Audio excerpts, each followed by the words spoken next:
I have met so many people here, they have told me, oh, testimony का time अब इतना लंबा क्यों करते? क्योंकि तुम्हें नहीं पता उसकी अहमियत. We met so many people, they say, why do you make the testimony time so long? Because you don't know its importance. Because if people will not see, not just hear the sermon, but see the acts of God, the power of God, why should they expect?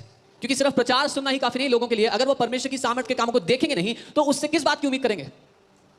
That's why there are so many churches in the West, it has just become a place of intellectual, doctrinal knowledge, but there is no power of God. इसीलिए बहुत सारे western देशों में church केवल ज्ञान की शिक्षा की जगह बन गई है, परमेश्वर की सामर्थ की And जगह what नहीं. happened? That's why you see the young people who grew up, आप देखते हैं जो जवान वहाँ they बड़े just हुए, learned the language, but they have never seen Jesus open a blind eyes. They have never seen a deaf hearing. They have never seen a cancer being healed. So what happens? Because they have never seen it, they don't expect it. And when they see it happening somewhere else, they say it's fake. Why?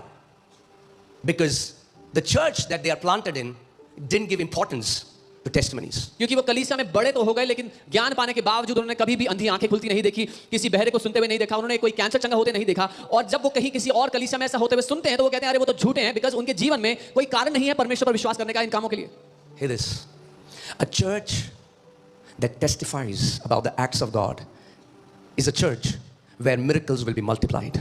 सुनिए, एक कलीसिया जहां पर परमेश्वर के कामों की गवाही दी जाती है, वो कलीसिया होगी जहां पर परमेश्वर के काम कई गुना बढ़ने लगेंगे.